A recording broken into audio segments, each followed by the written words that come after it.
کہ جو شخص مصیبت کے آنے پر صبر اور استقامت کے ساتھ اس سے نپٹتا ہے اور اللہ پر جو اس کا یقین ہے اس میں تزلزل پیدا نہیں ہونے دیتا. کل من عند اللہ، اے محبوب فرما دیجئے جو کچھ ہے وہ تمہارے رب کی طرف سے. یہ اس کا خیال اور فکر ہے کہ یہ میرے اللہ کی طرف سے، تو پھر اس مصیبت کو ٹالنے والا بھی وہی ہے.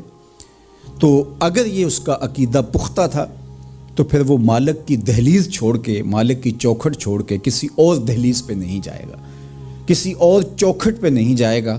وہ اس مصیبت کو دور کرنے والا مؤثر حقیقی اللہ کو ہی جانتا ہوگا اور اسی کے حضور دعائیں کرے گا، التجائیں کرے گا. کسی شرک کا ارتکاب نہیں کر سکتا ہے اور وہ مالک کی دہلیز سے کبھی روح گردانی نہیں کر سکتا، بلکہ اس تکلیف کے آنے سے وہ اپنے رب کے ساتھ اور زیادہ جڑ جائے گا.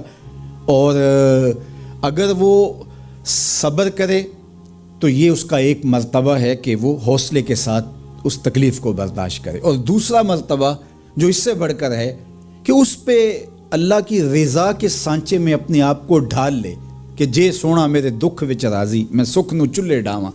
اگر وہ اس بات پہ راضی ہے تو کوئی بات نہیں ہے، میں اس پہ راضی ہوں کہ میرے رب کی یہ رضا ہے.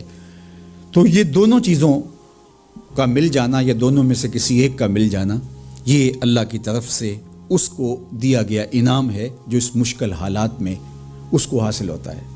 اب وہ کس کیفیت میں ہے اللہ تعالیٰ اس کو خوب جانتا ہے کہ وہ اس پہ صبر کر رہا ہے یا اس کا اندر ڈول رہا ہے. اس کا عقیدہ کمزور تھا اور وہ کمزوری کے باعث جو ہے وہ تزلزل کا، تذبذب کا شکار ہو گئے.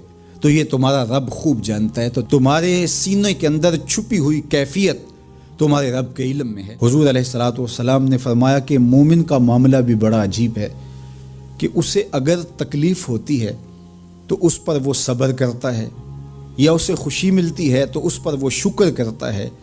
تو دونوں صورتوں میں اللہ اس کو اجر عطا کرتا ہے. اور یہ صرف شان مومن کی ہی ہے کہ وہ مصیبت پر صبر کرے، بلکہ فرمایا کہ مومن کے پاؤں میں کانٹا بھی چبھتا ہے تو اس کا بھی اس کو اجر دیا جاتا ہے.